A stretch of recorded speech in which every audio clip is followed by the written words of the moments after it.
Hi there, are you a Catholic person who also happens to be gay? Sit tight and listen, we've got a great discussion for you today on Tau Talks.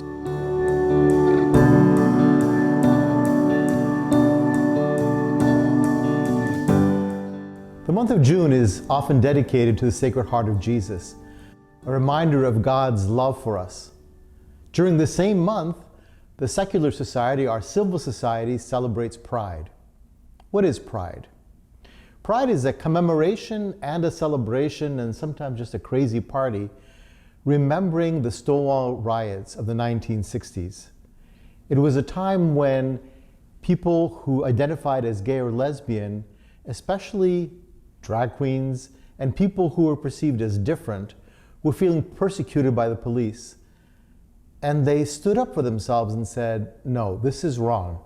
I am who I am, and this is who I am, and you need to respect me. Now, I don't know about you, but that sounds like something that would come straight from the heart of Jesus. Jesus accepts and loves everyone. His heart is broad, and every single person is loved immensely by God, because every single person is made in the image and likeness of God.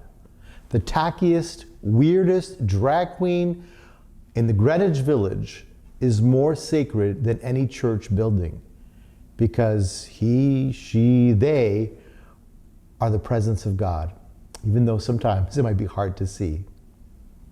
And that's really at the heart of our discussion about whether we can participate in Pride. Pride is reflected by the rainbow flag.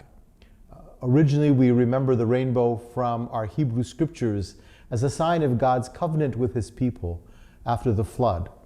He tells people, I will never destroy humanity again. I will never take my anger against you by killing you all.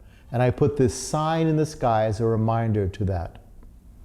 The rainbow is also a diversity of colors. And so people who identify as gay and lesbian have broadened that sense and said, we are all, as a human family, part of a rainbow of colors. Lesbian, gay, bisexual, transgender, queer, intersex, asexual, two-spirited, plus and plus and plus. Sometimes it sounds like an alphabet soup of letters, but it's really meant to include everybody who may be feeling they don't fit in, alienated from society, and unfortunately, certainly from church. But the church is very clear that it includes everyone. No one should feel left out. One of the challenges we face is that the Catholic Church makes a lot of distinctions, right? It distinguishes between the person and their choices and actions. Many people say to me, well, you know, gay people are evil, or it's wrong to be gay. The church does not teach that. The church tells us that homosexual relationships in terms of sexual activity is intrinsically disordered. People freak out when they hear disordered, and I would agree it's a poor choice of words, because when we think of disordered, we think in psychological terms: sick, perverse, wrong. Disordered in this case is a philosophical term. So, for example, a knife is used for cutting, let's say, vegetables. Can I use a knife to bang on a nail? Yeah, you could, but it was made for cutting vegetables. The church believes that human sexuality was made for the union of man and woman to give life, to produce children. Anything outside of that is disordered, any attempt to use that. And so that's why the church says masturbation is disordered. Oral sex, to some degree, is disordered. Any kind of activity that does not unite and lead to procreation between a man and a woman is disordered. And so we save marriage, we save sexual intercourse for marriage. Well, where does that leave gay and lesbian people who at their heart know that they will never want to be in a heterosexual marriage? It can leave them very isolated. And understanding that our view of human sexuality and sexual orientation has evolved in the last 50 years, 100 years, very, very much. From seeing everyone as basically heterosexual and sometimes getting kind of perverse and acting out in a different way, to acknowledging that there are a variety of ways that people express their sexuality, and that sexual orientation is, as the church says, not uncommon, and for most people, not something they choose. It's something they're born with, or something that's acquired very early in life. But more and more, there's a debunking of any idea that it comes from some kind of a trauma. It's basically the way the person is formed. Are there hormonal reasons, biological reasons? Who knows? The reality is gay and lesbian people end up discovering their sexuality the way heterosexual people never question, what made me straight? Well, no, that's what I've always been. It's the same way with gay people. And the church teaches us very clearly in the catechism that people who identify as gay and lesbian must be accepted with respect, compassion, sensitivity. Every sign of unjust discrimination in their regard should be avoided. These persons are called to live and to fulfill God's will in their lives. So it really is about helping people discover and follow God's will. How do we do that? The Catechism goes on to say, homosexual persons are called to chastity by the virtues of self-mastery that teach them their inner freedom, at times by the support of disinterested friendship, by prayer and sacramental grace. They can and should gradually, resolutely approach Christian perfection. Gay people are called to chastity. Well, you know what? Every Christian is called to chastity. It is a gospel imperative. I'm called to chastity. Married couples are called to chastity. Single persons are called to chastity. We're all called to chastity according to our lifestyle. So for me, as a religious, as a Franciscan, and then also as a priest, I live out my chastity in the form of celibacy. I do not get married, but chastity is more than just not getting married. It's about being the most loving person I can be in my present reality. What does that mean for me? What does that mean for a couple to be loving? What does that mean for a couple that can't have children? How are they going to be generative and fruitful and chaste in their marriage? What does it mean for a single person? And what does it mean for a gay and lesbian person? The bishops of the Catholic Church in a document from the Congregation of Doctrine of the Faith said that the particular inclination of the homosexual person is not a sin, right? But it is the focus, the sexual orientation towards activity with another that is disordered.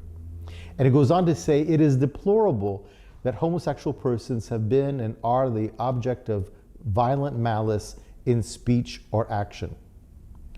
And it calls all of us to confront that, to challenge that. And the US bishops in a document in 1998 to parents of gay and lesbian people said, do everything possible to continue demonstrating love for your child. Right? You don't have to accept the whole package.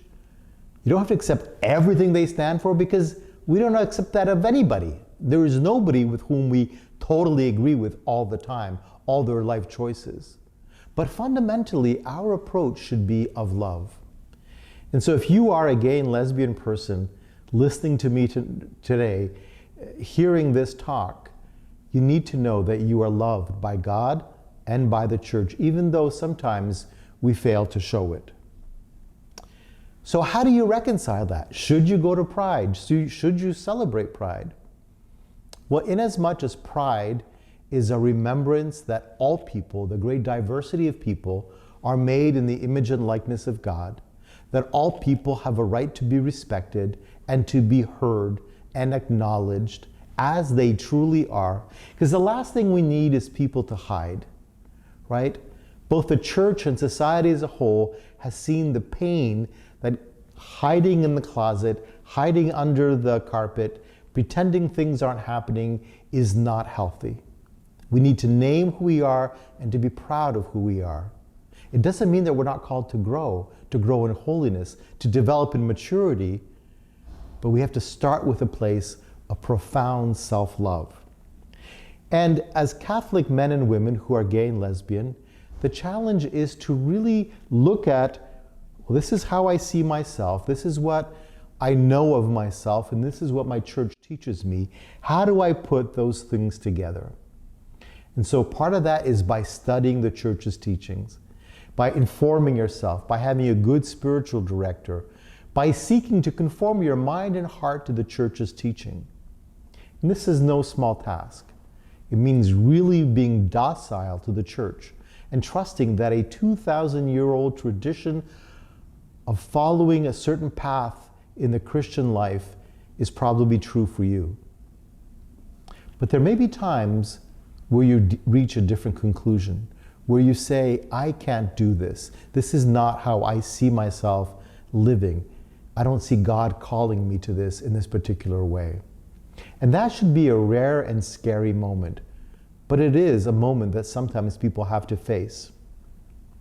The Constitution of the Church in the Modern World from Vatican II, Gaudium and Spes, said, deep within their consciences, men and women discover a law that they have not laid upon themselves and which they must obey. Conscience is the most secret core and sanctuary of the human person. There they are alone with God, whose voice echoes in their depths. You must follow your conscience. In the Declaration on Religious Liberty, Dignitatis Humanae, Vatican II also said, all are bound to follow their conscience faithfully in every sphere of activity so that they may come to God, who is their last end. Therefore, an individual must not be forced to act against conscience, nor be prevented from acting according to conscience, especially in religious matter. The Catechism goes on, conscience is a judgment of reason whereby the human person recognizes the moral quality is in process of performing or has already completed in all he says and does. The human person is obliged to follow faithfully what they know to be just and right. So, we have to follow our conscience, and sometimes those are very difficult decisions. But there's a difference between following conscience and just doing what we want or we feel like. Sometimes our conscience tells us to do something that we don't want to do, we don't feel like doing. It's hard, it's difficult, it's scary, but we have to follow our conscience. The Catechism also says conscience must be informed and moral judgment enlightened. A well-formed conscience is upright and truthful. It formulates its judgments according to reason, in conformity with the true good willed by the wisdom of the Creator. The education of conscience is indispensable for human beings who are subjected to negative influence and tempted by sin to prefer their own judgment and reject the authoritative teachings. So again, it is possible that you as a gay or lesbian person may come to a different conclusion. But your first default option should be to try to live your life as the church teaches. But it does not negate if you take the time, study, pray, try, work at it, that you may come to a different conclusion. In the Apostolic Exhortation, Amoris Laetitia, Pope Francis says, we pastors also find it hard to make room for the consciences of the faithful, who very often respond as best they can to the gospel amid their limitations, and are capable of carrying out their own discernment in complex situations. We, bishops, have been called to form consciences, not replace them. So Pope Francis in Amoris Laetitia puts the responsibility squarely back in your hands to do your due diligence, to learn, to study, to pray, and to make your choice. Ultimately, we as church, we as disciples of Jesus are all on a path of growth, right? We're all one step at a time trying to become who Jesus is. And as Pope Francis said, who am I to judge my brother or sister? Everyone should be welcome in the church. And everyone should be allowed to grow at their path, at their pace. You know, God meets us where we are. Think of Zacchaeus, right? A very, very prominent tax collector. Jesus calls him out, come down. I want to go to your house. He causes scandal by going there. And in that process, Zacchaeus feels the warmth and love of Jesus. And he says, you know, if I've done anybody wrong, I'm gonna compensate them. The same with the woman at the well. She's a Samaritan. It's noonday. Jesus goes out there. And if you notice the scriptures, I think it's the posture is important. Jesus is sitting and the woman is standing, right? He is below her, she's above him, and yet to talk to her even makes him unclean. And Jesus allows the woman, the Samaritan woman, to minister to him, to give him water. And in that conversation, in time, she reveals that, yeah, her marriage situation's a little bit messy. And Jesus doesn't put her down, doesn't judge her, doesn't condemn her. He sends her forth to do better. And she goes and spreads the word. That's what our parishes are meant to be. That's what our society is meant to be, a place of inclusion. Where yes, we're all challenged to do better, to follow our conscience, to follow the gospel, but we're all given the same chance to grow. In a recent documentary about Pope Francis, he said, homosexual people have the right to be in a family. They are children of God. You can't kick someone out of a family or make their life miserable for this. What we have to have is a civil union law where they are legally covered. Contentious, I know. But the heart of it is clear. What Pope Francis is saying is that members of the LGBTQ, II2S++ family are part of our families. We don't cut them off. We don't shun them. We don't malign them. We don't joke about them. We don't reject them, but we love them when we draw them out of them more closely. And we challenge them to grow in holiness as much as we challenge ourselves to grow in holiness. So the bottom line, Pride is happening. Can you go? Sure. Can you necessarily accept everything about Pride? Probably not. There's lots of stuff I don't like about Pride. Can you accept the whole political agenda? I don't think so. But can you be proud of who you are and trust that you are loved by God? Absolutely. Happy Pride.